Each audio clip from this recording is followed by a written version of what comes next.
नमस्कार दोस्तों, स्वागत है आपका अपने यूट्यूब चैनल स्टडी टूर में।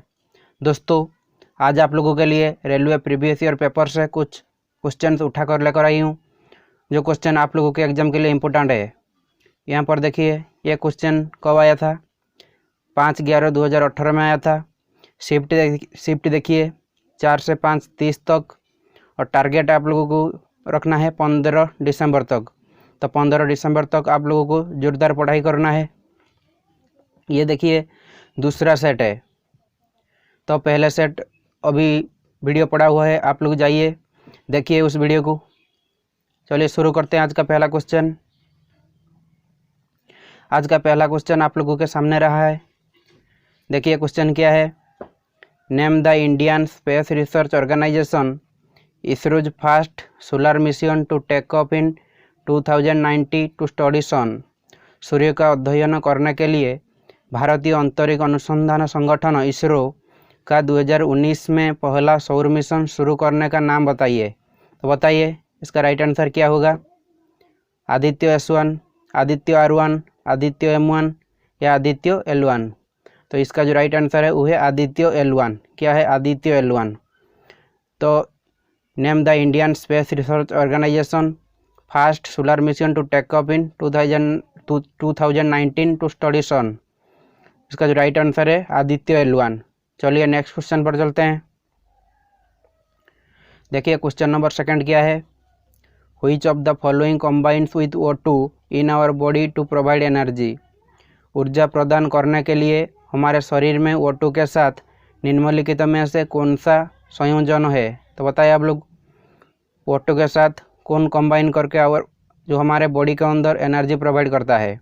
Amino acids, glucose, fatty acids, glycogen.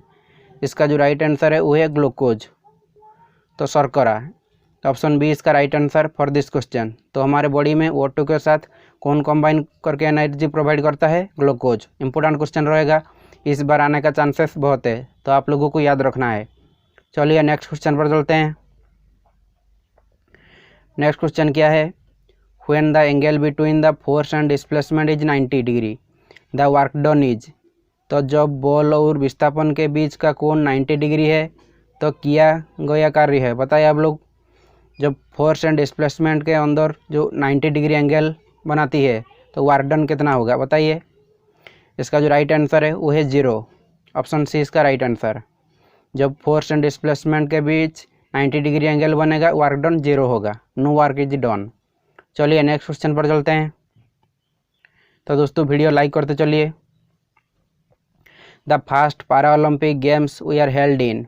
पहले पैरा ओलंपिक खेल देश में आयोजित किए जाते थे। बताइए आप लोग, जो पहला पैरा ओलंपिक गेम्स कहाँ पर किया जाता था? बताइए आप लोग। इसका राइट आंसर क्या है? इसका जो राइट आंसर है, बताइए आप लोग। इसका जो राइट आंसर है वो है रोम इटली इन 1960। क्या है? Rome Italy in 1960। तो फर्स्ट पैरा ओलंपिक गेम्स कहाँ पर हुआ था? रोम इटली 1960 में हुआ था। चलिए नेक्स्ट क्वेश्चन पर चलते हैं। नेक्स्ट क्वेश्चन क्या है।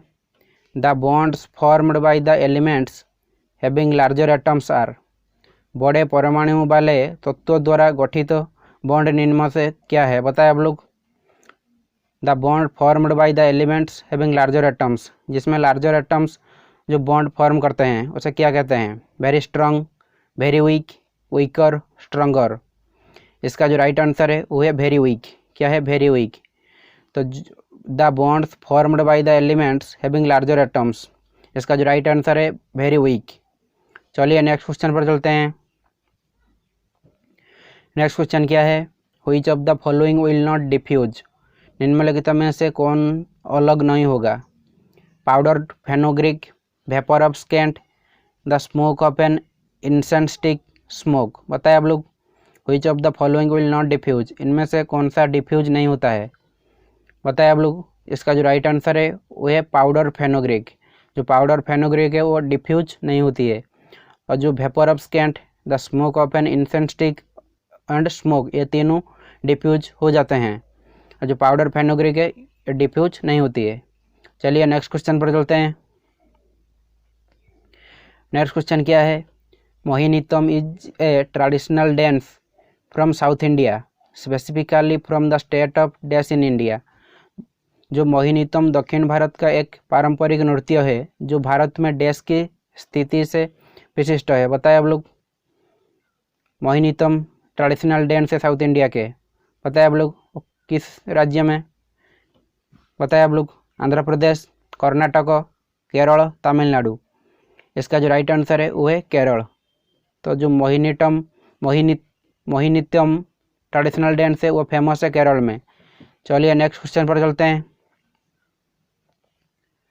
नेक्स्ट क्वेश्चन क्या है। In the context of Indian economy which of the following is a subject under the tertiary sector. तो इनमें से ये चारों ऑप्शन से आप लोगों को बताना है टर्शियरी सेक्टर में कौन आता है। बताए आप लोग। भारतीय अर्थव्यवस्था के संदर्भ में तृतीय के क्षेत्र में तथा निम्नलिखित में से कौन सा विषय है। बताए आप लोग। टर्शियरी सेक्टर में कौन आता है। हेल्थ, एग्रीकल्चर, इंडस्ट्रीज या एनिमल हस्बेंडरी। इसका जो राइट आंसर है बताए आप लोग। इसका जो राइट आंसर है वो है हेल्थ। जो हेल्थ है वो टर्शियरी सेक्टर में आता है। चलिए नेक्स्ट क्वेश्चन पर चलते हैं। नेक्स्ट क्वेश्चन क्या है। 746 वाट्स इज नोन एज। जो 746 वस्तु है और रूप में जाना जाता है। बताए आप लोग। कितना है जो 746 वाट्स के इक्वल है। बताए आप लोग। 1 पास्कल, 1 किलोवाट, 1 जूल या 1 हॉर्स पावर। बताए आप लोग। इसका जो राइट आंसर है वो है 1 horsepower. 1 horsepower equal to कितना है 746 watt. 1 horsepower equal to 746 watts. ये क्वेश्चन भी एग्जाम में आने के चांसेस बहुत है, आप लोगों को याद रखना है, इंपॉर्टेंट है। चलिए नेक्स्ट क्वेश्चन पर चलते हैं। नेक्स्ट क्वेश्चन क्या है। The ryotwari settlement was introduced in the year. Ryotwari बस्ती को वर्ष डैश में पेश किया गया था। बताए आप लोग। जो रोयतवारी सेटलमेंट है वो किस वर्ष में इंट्रोड्यूस किया गया था। बताए आप लोग। इसका जो राइट आंसर है वो है 1820। कितना है 1820 में जो रोयतवारी सेटलमेंट है उसको इंट्रोड्यूस किया गया था। चलिए नेक्स्ट क्वेश्चन पर चलते हैं। नेक्स्ट क्वेश्चन क्या है। Dash फिल्स the space inside the organ and supports internal organs and helps in repair of tissue. तो डैश अंगों के अंदर की जगह को भरता है और आंतरिक अंगों का समर्थन करता है और ऊतक की मरम्मत में मदद करता है। तो बताए आप लोग। इसका राइट आंसर क्या है। एडिपोज, टेंडन्स, एरियोलर या लिगामेंट। इसका जो राइट आंसर है वो है एरियोलर। क्या है ऑप्शन सी इसका right answer for this question. तो एरियोलर फील करता है जो बॉडी के अंदर एंड सपोर्ट करता है इंटरनल ऑर्गन को एंड हेल्प करता है टिश्यू रिपेयर करने के लिए। तो इम्पोर्टेंट क्वेश्चन है, आप लोगों को याद रखना है। चलिए नेक्स्ट क्वेश्चन पर चलते हैं। नेक्स्ट क्वेश्चन क्या है। Dash is a quality that does not describe the nature of A wave. Dash एक मात्रा है जो एक लहर की प्रकृति का वर्णन नहीं करता है। तो बताइए आप लोग। इनमें से कौन सा है जो नेचर का वेव को डिस्क्राइब नहीं करता है। Wavelength, altitude, wave speed, frequency. इसका जो राइट आंसर है बताइए आप लोग क्या होगा। इसका राइट आंसर है अल्टीट्यूड। जो अल्टीट्यूड है वो नेचर के जो वेव को डिस्क्राइब नहीं करती है। चलिए नेक्स्ट क्वेश्चन पर चलते हैं। नेक्स्ट क्वेश्चन क्या है। Which of the following do not take part in vegetative propagation. वनस्पति प्रसार में निम्नलिखित में से कौन सा हिस्सा नहीं लेता है। तो बताइए आप लोग। Which of the following do not take part in vegetative propagation. जो वेजिटेटिव प्रोपागेशन में भाग नहीं लेता है। बताइए आप लोग। Root, stem, leaf, flower. इसका जो राइट आंसर है वो है फ्लावर। जो फ्लावर है वो वेजिटेटिव प्रोपागेशन में पार्ट नहीं लेता है, भाग नहीं लेता है। चलिए नेक्स्ट क्वेश्चन पर चलते हैं। नेक्स्ट क्वेश्चन क्या है। टी पार plastic are associated with. T बराबर और प्लास्टिक डैश में जुड़े हैं। बताइए आप लोग।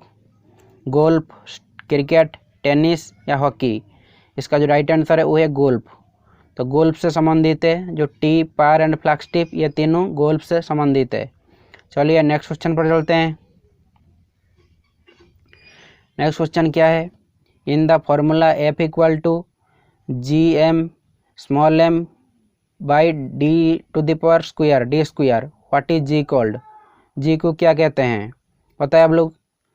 Greater height, gravitational force, acceleration due to gravity या यूनिवर्सल ग्रेविटेशनल कांस्टेंट। यहाँ पर जो जी है उसे कहते हैं universal gravitational constant. Option D इसका राइट आंसर है, तो आप लोगों को याद रखना है। तो F equal to capital G capital M small m by d square. What is G called? यहाँ पर जी को कहते हैं यूनिवर्सल ग्रेविटेशनल कांस्टेंट। चलिए नेक्स्ट क्वेश्चन पर चलते हैं। नेक्स्ट क्वेश्चन क्या है? Linear momentum is equal to, पता है आप लोग, जो रैखिक गति के बराबर है। कौन सा है जो रैखिक गति के बराबर है? लीनियर मोमेंटम इक्वल टू क्या है? पता है आप लोग? इसका जो राइट आंसर है वो है mass into velocity. Mass into velocity, जो linear momentum equal to mass into velocity है। चलिए नेक्स्ट क्वेश्चन क्या है? The common passage for food and air in human being is, तो मानव में भोजन और वायु के लिए सामान्य मार्ग है। बताए आप लोग? The common passage for food and air in human being, food and air in human being के लिए कॉमन पैसेज कौन सा है? बताइए आप लोग। इसका राइट आंसर क्या है? इसका जो राइट आंसर है वो है पायरेनिक्स। क्या है? पायरेनिक्स।